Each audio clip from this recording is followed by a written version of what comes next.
Olá amigos, tudo bem?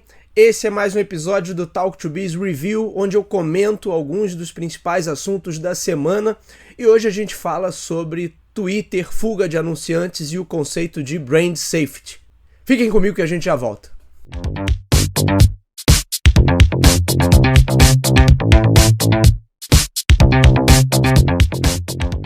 Bom, a gente tem acompanhado aí toda a novela em relação ao Twitter, desde que o bilionário Elon Musk, meio que forçado ali a comprar a companhia, a fechar o negócio, um negócio de 44 bilhões de dólares, adquirindo a rede social Twitter, e de lá para cá as coisas têm acontecido uma atrás da outra, então é até difícil comentar. Mas o ponto para essa semana é uma notícia que saiu no Tecmundo. O link das notícias que eu citar aqui estão na descrição do vídeo.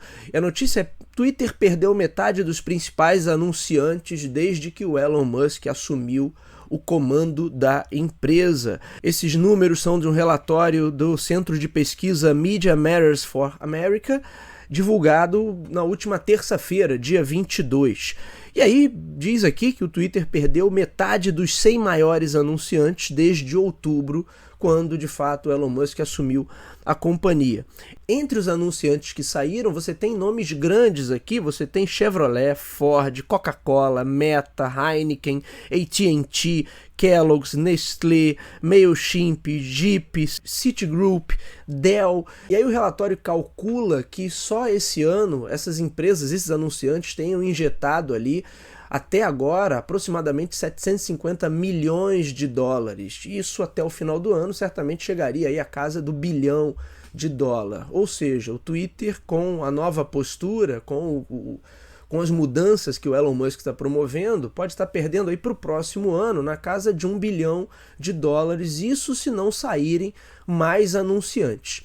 E aí a ideia aqui é rapidamente a gente entender o porquê dessa debandada. Obviamente que isso está totalmente linkado ao conceito de brand safety, ou seja, segurança para as marcas, algo que tem sido muito falado, que todos os anunciantes têm agora uma preocupação muito grande com isso, principalmente depois de tudo que aconteceu nos últimos anos em relação a polêmicas dentro de redes sociais, a ascensão de fake news, de teorias da conspiração, de movimentos anti-vacinas, movimentos neonazistas, ou seja, tudo aquilo que emergiu de ruim nos últimos anos dentro desses ambientes sociais digitais, obviamente virou motivo de grande preocupação para todas as marcas. Nenhuma empresa em sã consciência quer estar associada a esse tipo de ideias, ou esse tipo de usuário, ou esse tipo de movimento.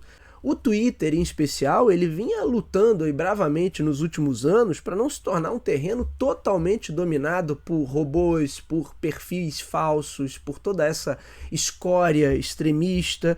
Isso é um fenômeno que se verifica no Brasil, mas que também acontece lá fora e motivo de muito debate, muita discussão. Então o Twitter vinha ampliando suas mecânicas de controle, suas mecânicas de moderação, suspendeu muitas contas, vinha punindo os usuários que infringiam seus termos de funcionamento.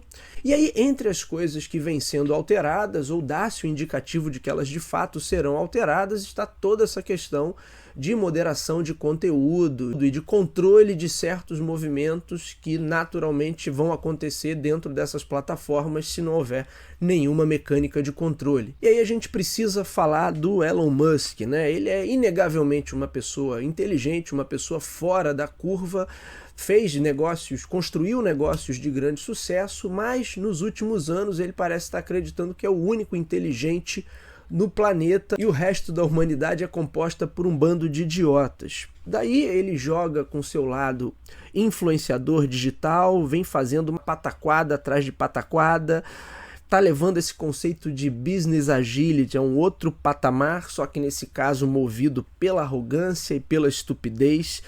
E não dá nem para listar todas as coisas, porque está acontecendo uma coisa atrás da outra. Hoje mesmo eu estava olhando ali uma notícia do Gizmodo e já o Elon Musk já andou tweetando que se tiver retaliação da Apple ou do Google, ele vai criar o seu próprio telefone, a sua própria linha de telefones alternativos. Então assim, ele joga com a torcida. Até aproveito para corrigir, no Talk to Biz dessa semana que eu gravei no sábado passado com meu amigo Lucas Xavier, eu falei sobre os 75% dos funcionários que teriam aderido ao Forms que ele postou né, intimando as pessoas a dar um cheque em branco para ele, olha, eu dou minha lealdade a você ou então eu tô fora.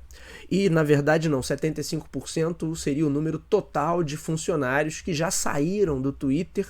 Muitos foram demitidos logo de bate-pronto, mas depois tivemos outras ondas de demissão e a demissão voluntária que aconteceu na semana passada. Então, estima-se aí que o Twitter já perdeu mais ou menos 75% do seu quadro.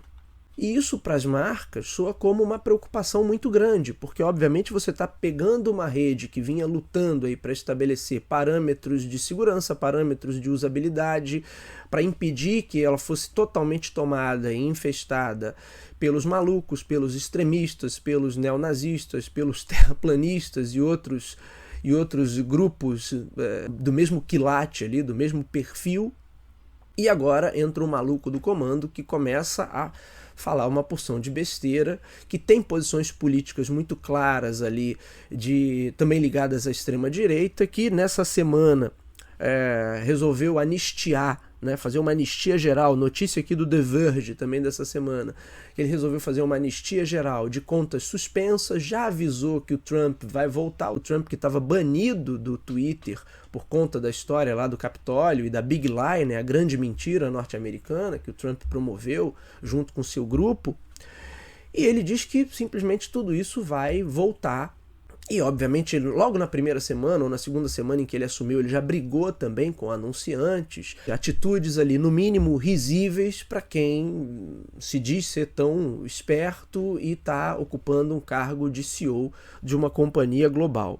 Não bastasse tudo isso, né, ele vem fazendo postagens jocosas, demite os funcionários e faz piada com esses funcionários, expõe esses funcionários. Ele pediu voto recentemente para o Partido Republicano, transformou tudo isso num verdadeiro horror. Tem também a questão da política de verificação, o selinho lá de verificação do Twitter, notícia também do The Verge de ontem, dia 25 de novembro, que o Elon Musk anunciou que as verificações se darão a partir da primeira semana de dezembro de forma manual. Então, primeiro ele diz que qualquer um que pagar vai ter o selinho de verificado. Obviamente, com a pressão e as críticas que ele recebeu, muita gente se verificando lá, como o próprio Elon Musk, só em sinal de protesto, e ele suspendeu essas contas, como sempre dando o seu piti digital. E agora ele diz que a verificação vai ser manual, vai passar por um processo manual.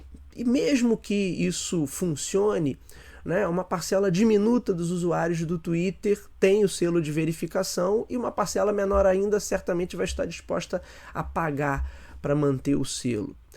Então isso nem traz receita significativa para o Twitter e ainda prejudica um dos pontos que havia ali, que aumentava essa questão da segurança da marca, ou seja, o brand safety para quem quer anunciar numa plataforma como essa. E aí vem a questão, né? Ele está gerenciando uma companhia de 45 bilhões, 44 alguma coisa, né? 45 bilhões de dólares, sem qualquer planejamento aparente, sem dar ouvidos a ninguém. Aí ele vai para o Twitter e pede a opinião do seu séquito leal ali de seguidores, de fãs, né, do ponto de vista estratégico, gerencial e até do ponto de vista da gestão de pessoas, né, que certamente é um case para ser trabalhado aí nos próximos anos. Isso tudo me parece um desastre completo. Que ele tenha virado um pateta exibicionista e egocêntrico, a gente já sabia, né, há alguns anos que ele vem fazendo suas presepadas, ele brinca com o mercado, usa o seu poder de influência para manipular valores, para influenciar, por exemplo, criptomoedas.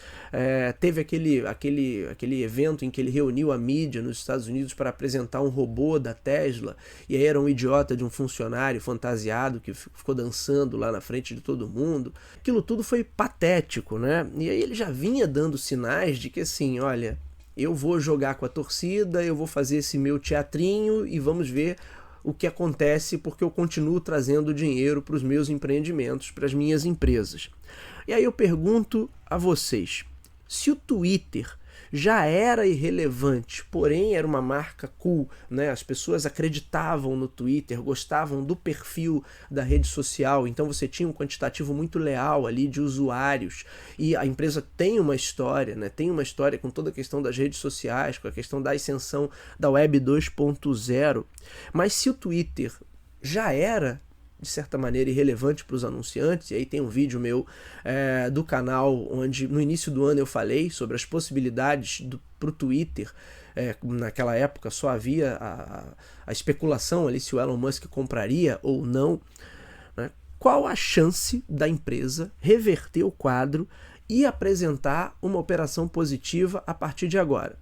Porque assim, já está claro, já fizeram as contas, né, que não tem como se pagar só cobrando pela verificação. Mesmo que todos os usuários certificados topassem pagar, ainda assim seria uma receita diminuta, perto do que a empresa está acostumada a faturar. A outra saída seriam os anunciantes, que já não eram muitos, e o Twitter já não estava nem no top 5 ali das principais redes sociais, e agora, com todas essas mudanças e com toda a insegurança gerada pelo modelo de gestão Elon Musk, as marcas estão fugindo. O brand safety foi para o espaço. O que ele pretende com tudo isso? Ele vai transformar o Twitter em um parque de diversões digital para a extrema-direita? Ele quer concorrer com outras redes super relevantes, como é o tal do Parler, que é um baita negócio, como a própria rede que o Donald Trump criou e que nunca decolou, o Truth Social?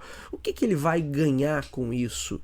Ah, mas ele também disse, Bruno, que vai criar a partir do Twitter, ele vai criar um super app. Balela, novamente ele está jogando com a torcida, como está jogando também com a história dos telefones celulares, como jogou com a história do robô, como vem jogando já há algum tempo. Esse modelo do super app, ele não é simples assim. A Meta, no Facebook, no caso, vem tentando isso há praticamente uma década. Tudo que o Facebook, o Meta, faz basicamente é tentar criar um ecossistema que prenda os usuários ali dentro. E ele não consegue, ele vem tentando criar esse conceito do super app há muitos anos e não consegue. E a explicação é muito simples. Por quê? Porque o principal ingrediente para eu ter um super app de fato funcionando é que eu tenho um governo autoritário que obrigue as pessoas a usar o aplicativo. Aí é fácil, aí qualquer modelo de negócios de super app funciona. Agora, quando eu tenho muita concorrência, quando eu tenho muitas opções, é improvável que alguém consiga construir um super app de uma forma tão simples. E outros players bem maiores que o Twitter, leia-se Meta, leia-se a própria Amazon, leia-se o próprio Google, já tentaram criar esse tipo de ecossistema e não foram bem sucedidos. Então, quais seriam as chances de um Twitter virar um super app? E super app para quê, de verdade? Se ele não consegue nem cumprir o básico e funcionar e ser relevante para aquilo que ele se propôs a ser, que é uma rede social. Acho difícil, né? Improvável. E sobre os anunciantes que fugiram, será que essas marcas um dia voltam? A empresa teria que mudar suas diretrizes da água para o vinho para começar a ganhar novamente a confiança desses anunciantes. E aí uma outra questão é, com tantos tropicões, um seguido do outro, até quando o encanto que o Elon Musk sempre gerou em relação aos investidores, até quando esse encanto vai durar? Enquanto ele fazer esse papelão, não pode respingar e atrapalhar outros negócios que ele possui, esses sim que têm grande potencial, como a própria Tesla. Vamos seguir, vamos acompanhando. Esse foi o comentário da semana. Nos vemos na próxima. Tchau, tchau.